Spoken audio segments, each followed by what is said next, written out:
I'm going to say something that you're going to absolutely love right now. Okay. I don't think the biggest loser necessarily here was Atlanta. I think it's Boston. Oh, what? Cam Reddish had been rumored to be available for a first-round pick for really at least a month now. Yeah. And the New York Knicks were the first ones to bite. They sent the Charlotte Hornets top 18 protected first-round pick along with Kevin Knox to the Hawks for Reddish, Solomon Hill, who's just salary filler, he's out for the year, and a 2025 second-round pick via Brooklyn. So I want to talk about it for both teams. Let's start with the Hawks, since we just discussed them last episode, and you had, as soon as we put this up, I think this trade broke like within an hour of that episode going up. An hour after. We had just said, like, yeah, Cam Reddish should be a part of the Hawks' future, and then he gets traded for a pretty heavily protected first-round pick. So what did you think of this trade for the Hawks? So with the caveat that you never gauge trades until a couple years down the line, I absolutely freaking hated it. I don't like it. I understand. So I will say nuance is necessary here, because Cam came up to the Hawks before the start of this season and basically said, you know, I think it might be time to do something else because there are so many players here. I want an opportunity to develop and all that jazz. And to me, that proves at least one thing. You and I have been banging the drum. So have a lot of people, not just us. But we've been banging the consolidation trade drum for a while. We did that going into last summer as well, last offseason. And everything I heard from Hawks fans all the time was like, no, that's not necessary. Okay? See, this is what I'm talking about. I think they canvassed the league in terms of, okay, Cam wants out. People got a hold of that, and they're like, okay, if Cam wants out, you know, we don't have to break the bank for it. And the Knicks didn't. They came away with a complete non-offer, in my opinion. I mean, Kevin Knox, I think it's fair to wonder if he's going to get a second NBA contract. I mean, honestly, I don't think he like factors into the calculus of this trade at all, other than for the salary. Like, I don't think he's going to get many, if any, minutes for the Hawks. Exactly. Then it's a heavily protected first, which, if memory serves, if it doesn't convey within the time limit, it converts to second rounders. It's top 18 protected this year, top 16 in 2023, lottery protected in 24 and 25, and then it becomes two second round picks. But I mean, the Hornets are very likely to make the playoffs once in the next 4 years, I think. Yes. But it's still going to be a low pick then. If it conveys, it's going to be a very low pick.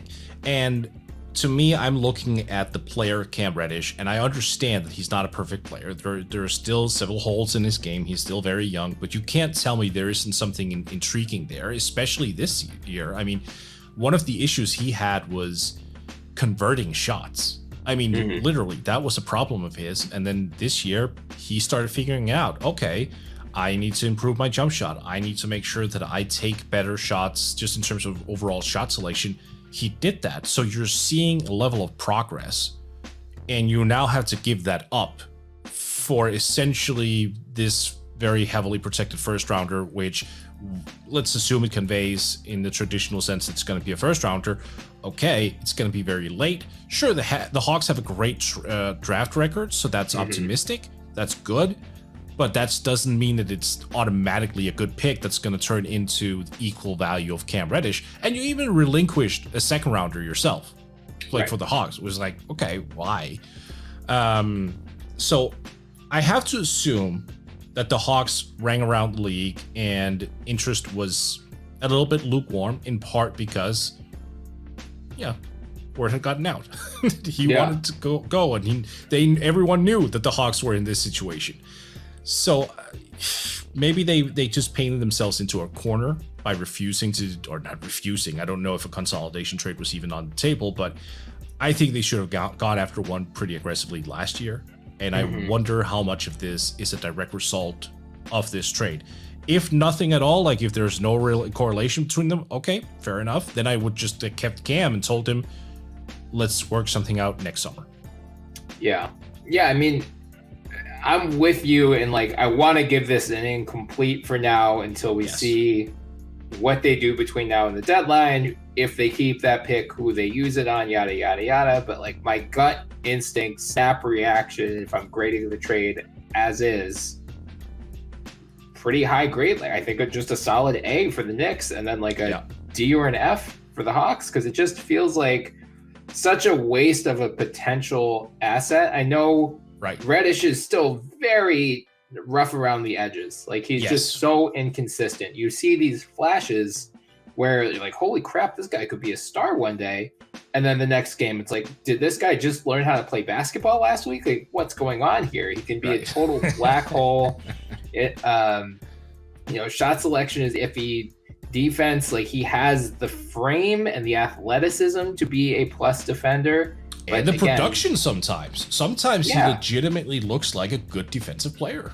Yeah, it's just the inconsistency again, not even on a game to game, but like a possession by possession basis. I could understand being frustrated with that if you're Atlanta. And I think not only is there a log jam in terms of touches and minutes in Atlanta, where their depth almost became a liability rather than an asset, but they just have so much money committed to so many guys, especially after re-signing John Collins this past offseason and Kevin Huerter this past offseason.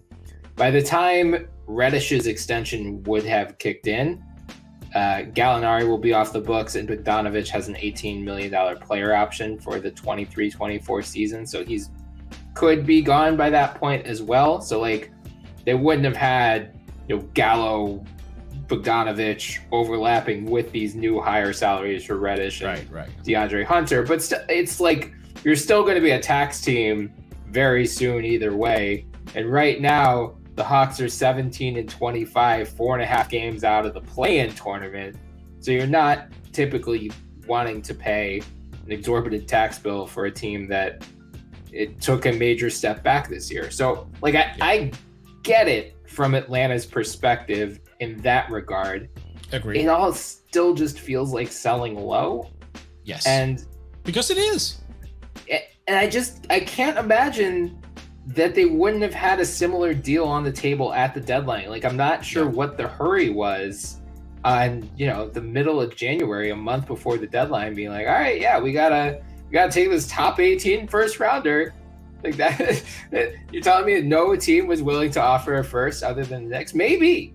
I don't know what's going on behind the scenes, but I would have thought, especially if they're considering bigger changes, that they would keep Reddish around in case another interested team wanted him as part of that package, which tells me as well, the Sixers and Hawks, it sounds like, have been talking about a potential Ben Simmons trade. That tells me Daryl Morey had no interest in Cam Reddish whatsoever. I agree with that. And that's fair, because I also understand that he wants someone who is a little bit more established, especially to go with Joe. That makes sense. I'm going to say something that you're going to absolutely love right now. I don't think the biggest loser necessarily here was Atlanta. I think it's Boston. Oh, what? Because isn't he the exact type of wing you need between the two J's? Like versatile, can play three positions, can hit the three, athletic. Athletic in a sense. He's a very weird athlete. Young, legit upside, as opposed to like Romeo Langford. Like, isn't this the type of upside swing you actually make, especially if he comes this cheap? I mean, I have more upside than Romeo Langford at that point. It's a very low bar to clear. And that's what I'm saying. Like, if this would have cost the Celtics like Romeo Langford and a second, like, pull the trigger. Yeah, I thought you were going a different angle there. Like, if they were willing to trade Jalen as part of a consolidation, like what we were talking about a couple episodes ago, where you can package like, two of Reddish, Hunter, and Okonkwo, and No, and then, no. Yeah, but I'm talking about just adding Reddish. And by the way, I don't know why I said second. Again, this has been a very rough night. Yeah, but like a protected first. And sure. Like, look, he would have fit right in. I would have loved that fit for the Celtics. I would have, because we have talked about how the Celtics should blow up a lot of their roster this coming season. Having a Cam Reddish there who has begun to break out, there you can definitely argue for why you would want to keep him on the roster. I think the Celtics lost a very good piece here, and lost a piece. They should have gotten involved, because this is the type of player they should go after instead of sticking with their let's just say optimistic view draft picks. How I wish Danny Ainge were still with the Celtics, because I was about to say, like, how soon do we hear that they were almost going to trade for him? They were like on the 1 yard line and then didn't. No, it's a good point though. It's again, it just goes back to, like, I can't believe Atlanta couldn't get more, unless, like, maybe they do value Kevin Knox, or at least value having his matching rights and restricted free agency. But like you, I mean, I struggle to imagine a team's going to offer him more than a min deal, or, like, God, heaven forbid, like the biannual exception. Like, this guy's not going to get much money at all, unless maybe he does break out in Atlanta. But I think part of their motivation for this trade as well was just reducing some of the depth so they could start funneling more touches to John Collins in particular, who just recently went out and said he's frustrated with his role, or more touches to DeAndre Hunter. Like, not Trae Young, he's doing fine on his own, but some of the other, like, supplementary guys can what Danilo Gallinari said, can you start to establish more of a clear hierarchy behind Trae? Because I think, you could probably argue that Cam, John Collins, Bogey, maybe even Kevin Huerter, like, they all think they're the second best player on the team. So, getting rid of one of those guys could at least help help the other guys figure out the roles that they can maximize themselves in. So 2 thoughts there. I would rather have traded Kevin Huerter. But that's the thing, he's a poison pill status right now, so that would have been difficult. But then again, I also wouldn't have traded Cameron Reddish at this point in the season if those were the offers coming in. Then I would rather have, like you alluded to, waited to the deadline to see if someone got desperate. And if not, I would have kept his ass, and I would have told him, we tried, but we made a significant investment in you. I think who was the 10th overall, if memory serves. Yeah. So, like, we're gonna stick with you, and then we're gonna flip you in the summer. But okay, this ties into something else as well. There is also this idea that if teams are very open to what agents and players are saying, they get a very good reputation in the agent community and just the players community. Yeah. So given that Cam came over and said, I want to get traded, maybe they were just so on the level about it, they made it a clear-cut priority to say, okay, you know what, we want to be known as a players first organization, and that means taking his trade request seriously. And if this was the deal that was on the table and they saw an opportunity to say, okay, look, we're going to live up to our word, you know what, that I can respect. If that's how it played out, that makes total sense. And then I'll retract every ounce of criticism that I have, because reputation in the NBA is very, very important. I just think the return they got was all kinds of bad. No, that's a really fair point. And I think some of the comments coming out from Travis Schlenk since the trade have kind of indicated that was some of their motivation as well. Like, Cam doesn't want to be here. We want guys who want to be here. We respect that. And, like, they said, like, we wish him the best. We think he still has star upside. Like, they weren't like, sucks for you, Knicks. Like, we know something you don't. And so I want to give them an incomplete for now until we see what they do with that draft pick, where it conveys, if they make it, if they trade it as something else. But suffice it to say, it sounds like we are both higher on the Knicks side of the deal. So let's amazingly go to the Knicks. I know. Yeah. When's the last time we could say that about the New York Knicks? Right. Yeah. So let's go to the Knicks side more. I mean, really, the only thing of value they gave up was that heavily protected pick, which ironically, like a day or two before this trade, I saw a couple people like Fred Katz and Jared Dubin were discussing that trade on Twitter. And they originally got it from Charlotte. They traded the 19th overall pick to Charlotte, which they used on Kai Jones, and then got this heavily protected pick back. And it was like, that trade seemed dumb at the time, because best case scenario, you get the 15th pick in 24, 24 or 25. But like, you could just get the number 19 pick a year from now, or the number 17 pick in 23. So it was like, right. It seemed like a pretty low upside move, but now turning that pick into Cam Reddish, like they effectively just traded number 19 from last year's draft for a Cam Reddish, which I think, had they done that on draft night last year, no one would have blinked an eye. Oh no, that would have been lauded universally. And this was shrewd. This was a shrewd move, and if they got Cam for it, I mean, that just proved that their gamble, which it was, like, let's be fair, paid off. Mm-hmm. And sometimes you got to roll the dice, but this, I love it. And look, I'm not gonna sit here and say that Cam is gonna turn into, some superstar. I'm not closing the door on it, but I think it's extremely unlikely. I do, however, think that when he starts to develop a little bit more and he ages in a little bit more, it's like the rhythm of the NBA, which I think we're seeing right now, he should become a full-time starter. I mean, I'm almost finding it difficult not to see a path for him just to eventually become a full-time starter. And that's valuable. Like, there are not a lot of those spots open in the NBA. So if he could become that, especially for the Knicks, as someone who maybe refines his defense to the point where it's reliable and gets more going from three, which we've seen this year as well, and becomes one of those premier 3-and-D players who can also handle the ball a little bit, who can also play make a little bit. You know what? That is something the Knicks sorely need from the wing, because they have point guards and then they have Julius Randle, it feels like. Yeah, basically.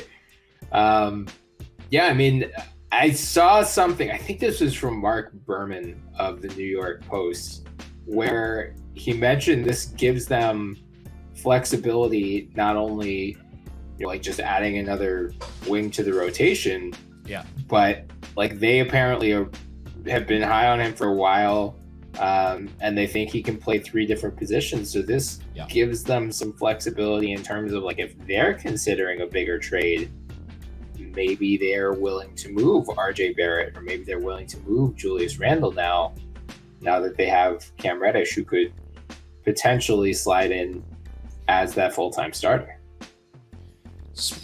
Yeah, I mean, again, this was a very modest trade package, so I also want to say that expectations are usually tied into what you give up. So I don't think Barrett is on his way out. These were former teammates. I think Barrett probably played a role in actually making the Knicks interested, to be honest with you. Like, I played with this guy in college. I saw him every day.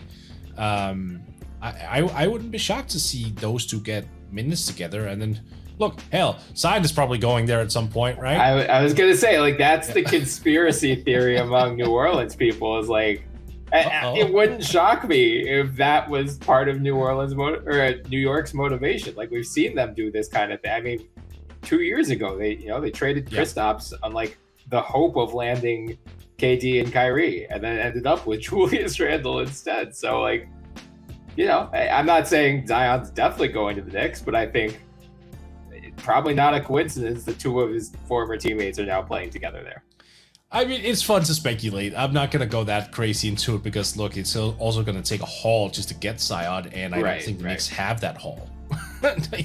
Who should that be, right? I mean, Julius Randle isn't going back to New Orleans.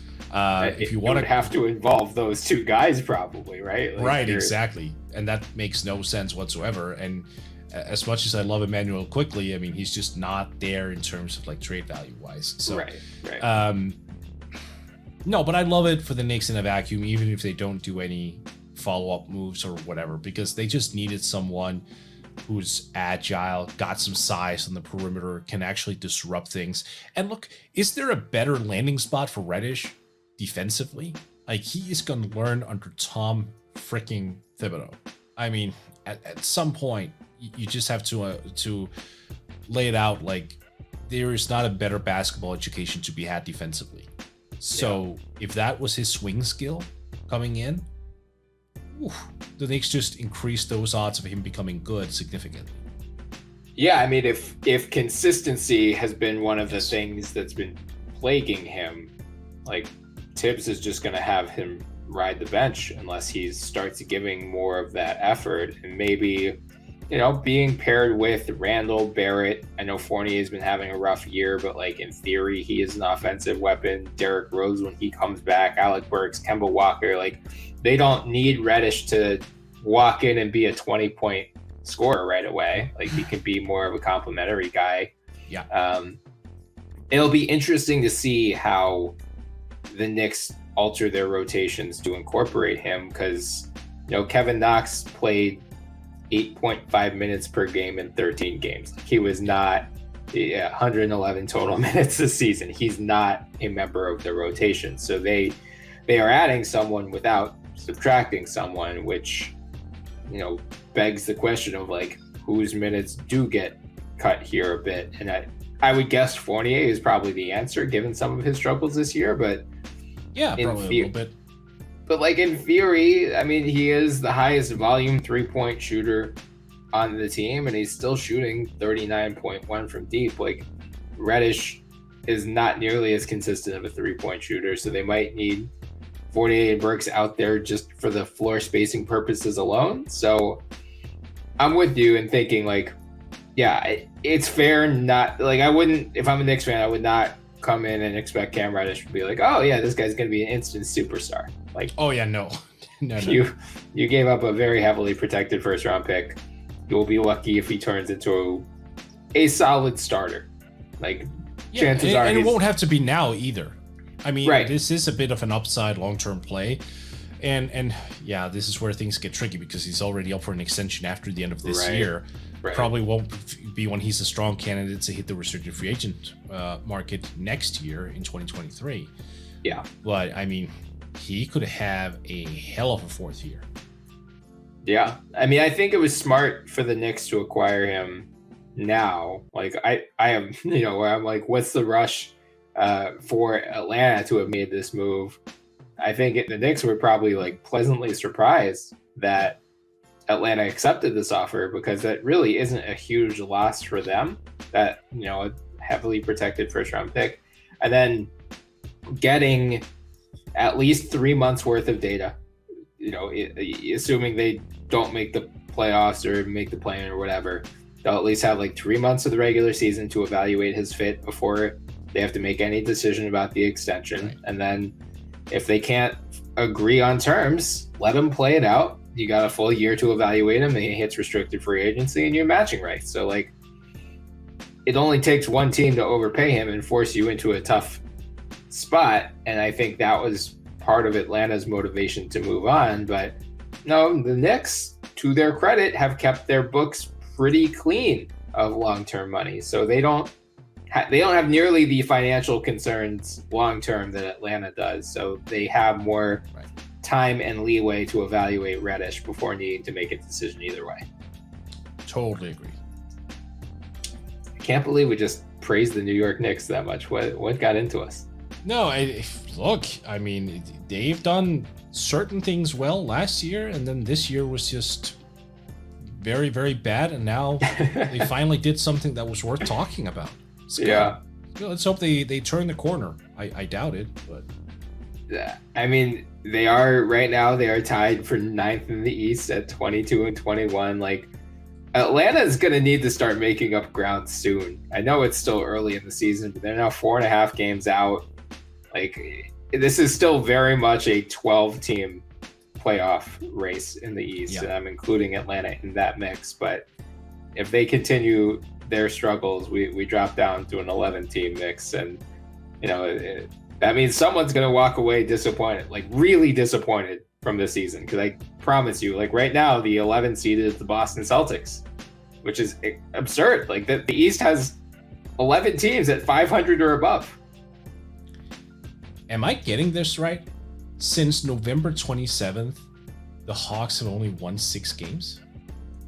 I think they haven't won a road game since like before Thanksgiving, I want to say. I want to say it was like November 22nd or something like that.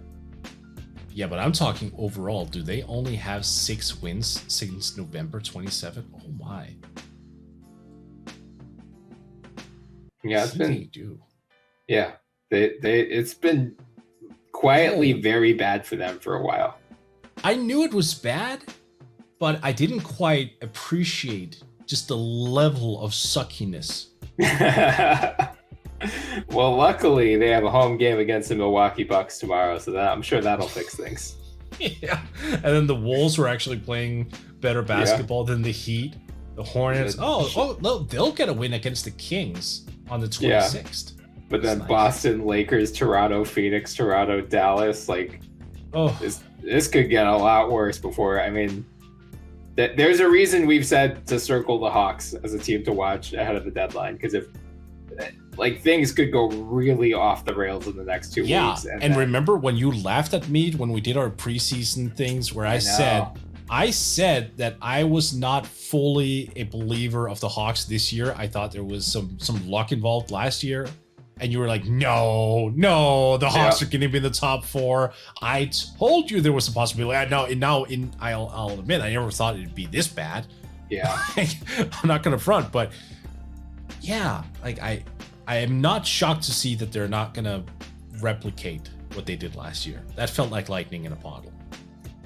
It feels like there's some tension behind the scenes between Trey and the rest of the guys, and you got that sense a little bit last year too, but I'm wondering, they've done a good job keeping it in-house. I'll give them credit, but better than the Utah Jazz, we'll talk about later. But are you about to insinuate that Trae Young might be a franchise killer? Or no, I don't think a franchise killer, but like, I think there's some stuff they need to work out behind the scenes between him, the coaching staff, and the rest of his teammates.